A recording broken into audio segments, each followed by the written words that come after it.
Hello my quilting friends! Leah Day here with a new video for JOANN Fabrics. Just recently I was contacted by JOANN's and they asked if I'd like to try some of their quilting fabric. Now they've just recently added a quilt shop in JOANN Fabrics and over 1,000 new bolts of fabric. So it's definitely a cool time to be trying out this fabric and seeing what new things that they've added to the store.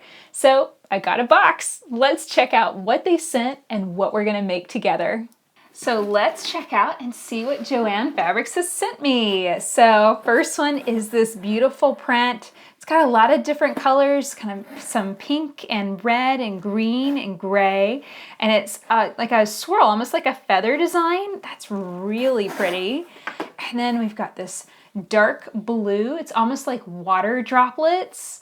Kind of, it almost reminds me of like veins between rocks. That's really neat. And then this definitely reminds me of quilting. Look at that. It almost looks like a string quilt. That's a really funky kind of modern print. And look at green and purple dots. That's kind of a nice blender, but I don't know. For some reason in here it's seeming really bright, like an optical illusion almost. A really simple kind of flowery print. That's real cute. And this is so this is so funny. We have foxes around here, so fox print is actually pretty cool. I think I'll definitely be using that and maybe make a pillowcase or something. That'd be fun. And oh my gosh, isn't this cool? It's triangles. It's like a watercolor triangle effect. That's so neat. And I love that, you know, there's lots of pops of bright colors in there, you know, a lot of yellow and green, but it seems like the most dominant color is this pretty blue. I think that one's my favorite. I'm going to put that one on this side. That one's my favorite so far. And then, oh, this one's neat. It's purples and they're all like little squares, so it's almost kind of the same style as the triangles and same size, but they're squares now. So I think those two really go together well. And then we've got, wow, this is a quilting design actually. I know I can quilt this. It's I call this crazy curves, and when it's overlapping like this, I call that crazy matrix. So that's really neat, and that's a beautiful kind of teal colored print. Okay, I am so excited. I'm kind of gonna group my fabrics with different colorways. So I really think that this dark blue goes with the purple and that teal. Like those three colors go really, really well together. But of course, I gotta have in my favorite triangle print. So I'm gonna turn off the camera and spend a little bit of time thinking about what I wanna make and how I'm gonna use these fabrics together to make a new quilt. So here's what we're gonna make together. I took that triangle print and the purple square print and pieced them together to create this double basket weave quilt. I love the effect and it really showcases both prints really beautifully. So let's get started learning how to make this together. So here is our double basket weave block. I love this design and I created it so that way you would have a nice wide print here and that would keep your focal fabric, your favorite fabric, nice and big so it really stands out and shows off. And then these bands of the second fabric are nice and wide too, so it's really a showcase for your favorite fabrics to come together. Now, you're only going to need to create one block, but I'm sure you're wondering, how does that create that cool basket weave effect? Well, all you have to do is rotate the second block 180 degrees, and then now you've got that cool basket weave effect going on. So let's get started creating this together. So we're going to create this quilt block using strip sets and strip piecing, and that's going to make it come together just a little bit faster. So these units here are going to be created with strip set 1, and this unit across the top is going to be created with strip set 2. So let me show you how to do this. Basically, you're going to cut a nice long strip of your fabric B, and then you're going to cut 2 strips of your background fabric and piece it all together so it's one nice super long strip. So now we're going to take this and subcut out the units that we need. So the very first step is to place your ruler on the strip set and to trim off and square off one side. This is important because if you include this, obviously, that's going to not look all that great in your quilt, and it's also not going to be straight and square and something you want to include. It's going to be off. So I want to lop that off. And when I line that up, I was lining up some thin lines on my ruler with those seam lines. I wasn't using the edges of the strip set because those can be a little bit wiggly wobbly. The seam lines are what's nice and straight. Okay, so now that that's trimmed, I'm going to flip it over. I want to keep cutting with my dominant hand. I'm left-handed, and I want to cut with my dominant hand because if I try and switch, it's just not going to be as accurate and I might risk cutting myself. So now I'm lining up with the mark that I need to cut my strip set as wide as that piece needs to be, and I'm also lining up with the thin lines of the ruler with those seam lines. So all of that is lined up together at once, just making sure it's right on the lines. Press firmly and cut again with my dominant hand. So there we go. That's how we're going to subcut out the units that we need for our quilt. Now our second strip set is created the exact same way.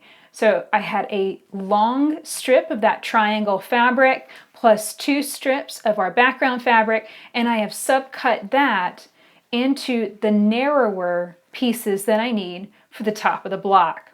So take your time creating your strip sets and cutting them into the units you need. You want to make sure to do this correctly, otherwise you might end up messing up your fabric. So take your time creating your strip sets and cutting your pieces. And next, let's lay out our blocks and start putting them together. So here's our double basket weave block arranged, and you can see we have our pieced units here on the sides and on the top. And then we've also got a rectangle of fabric B and another rectangle. This is not a square, this is a rectangle of fabric A. And you want to be careful cutting this one. I found this shape in particular really easy to miscut, so watch out for that as you're cutting out your pieces. So now we have a situation we can do some chain piecing, and that's going to speed up this piecing process that much more. So you can take these pieced units and flip them over, and you want to just go on ahead and stack up all of your blocks, and then you'll be able to stitch this seam down one side, then this seam down the other side super quickly. And then you could also do the same thing for the top of your block. Flip over that top pieced unit. We're going to take it to the machine and stitch along that top edge 1/4 inch away. So I'm taking a second here to make sure those pieces are perfectly lined up. And I always start by stitching through this little scrap. It's just basically a folded over piece of fabric. And I stitch through that so that way I waste less bobbin thread, and so I can easily slide my pieces right up next to the needle, and I'm not worried about those thread tails getting sucked into the machine or creating a mess on the back of my pieces. So that now that I've got a needle in it, I'm going to kind of tweak this bottom edge, making sure that those fabrics are lined up all the way along. And then I'm piecing with a 1/4 inch patchwork foot. This foot gives me exactly a 1/4 inch from the needle to this outer edge of the foot. So I want to be sure that no fabric is extending beyond that edge, and I'm also not slipping underneath it, so that I'm not fully reaching the edge of that foot. So it's one of those things you just kind of have to keep an eye on it and constantly be looking and watching the edge of that foot and making sure that you're on the right track. So I'm going to stitch all the way down. And one other thing is, don't lose your focus as you come down to the end. It's easy to, start messing around with the next piece. Stay focused on it all the way through until you stitch all the way off. And then I just leave the machine one stitch off, basically kind of down into the machine, just like that. And then I grab my next piece. So this is the top part.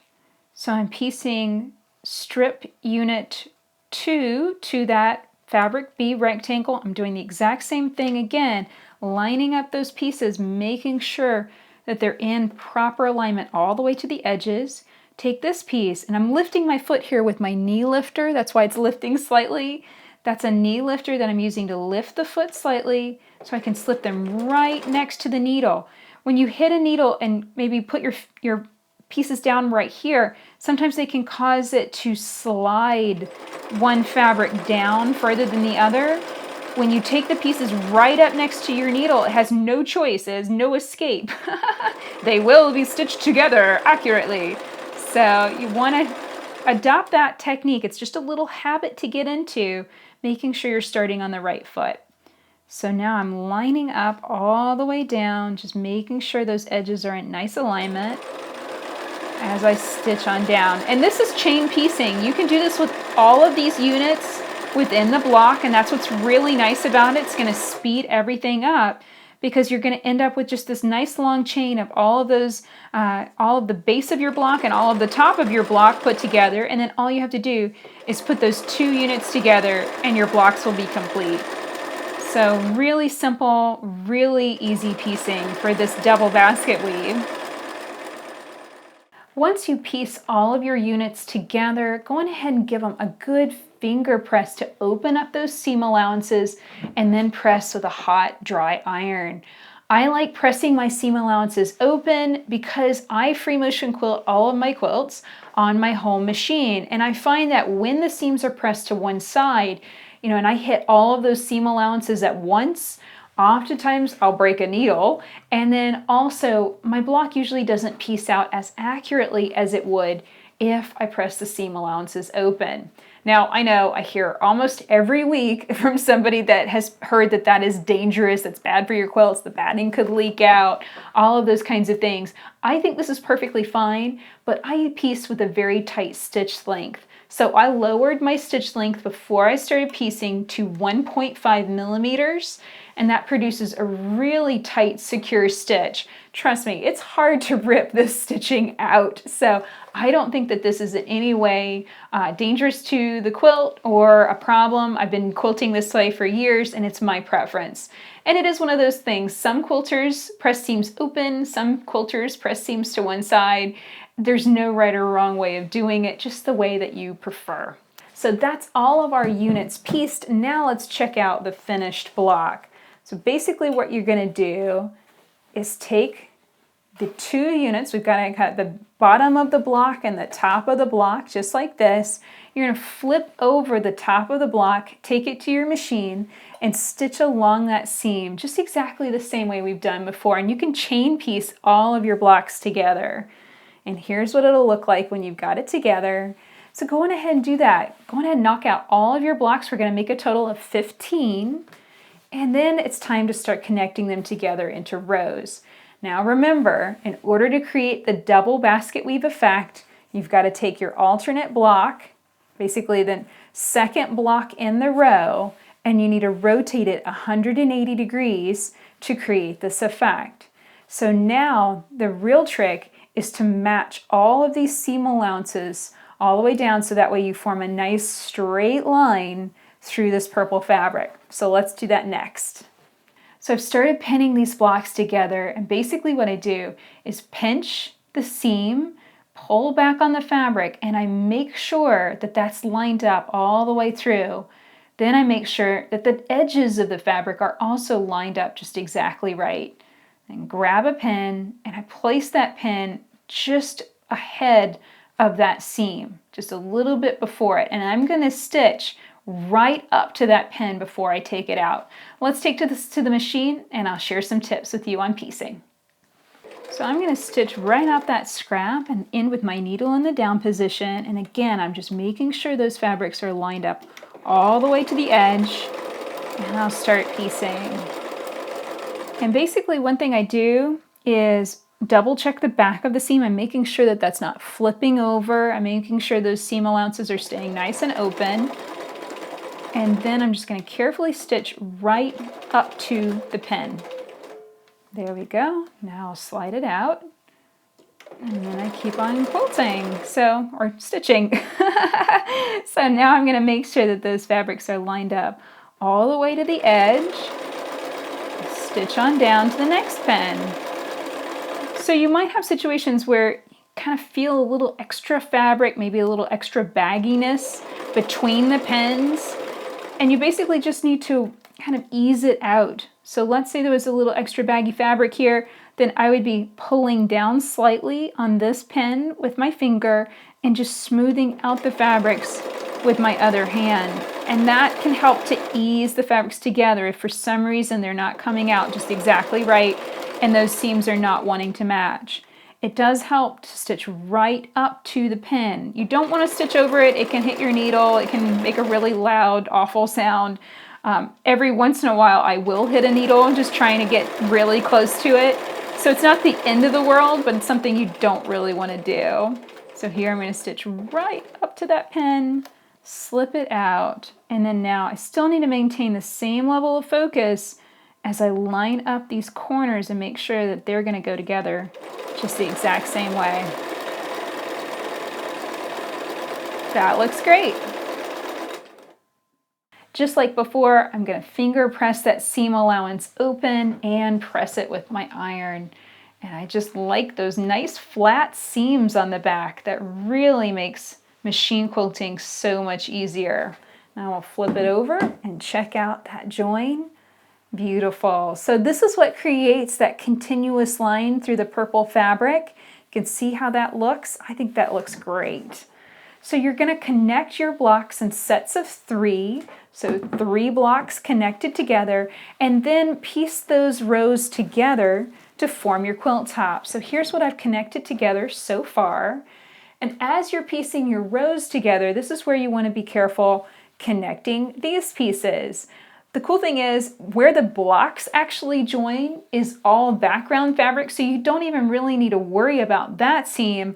Really focus in on this seam where right around this fabric A, and that's going to ensure that your quilt looks great and has this beautiful continuous line and awesome basket weave effect.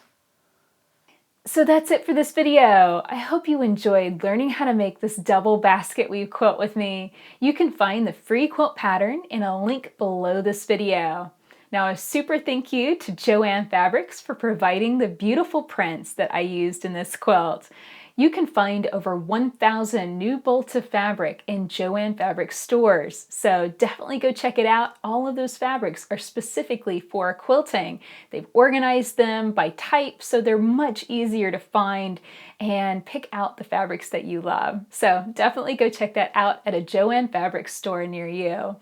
Now, if you enjoyed the video, please like it, share it with your friends, and subscribe to my channel on YouTube so you don't miss the next video coming out soon. Until next time, let's go quilt!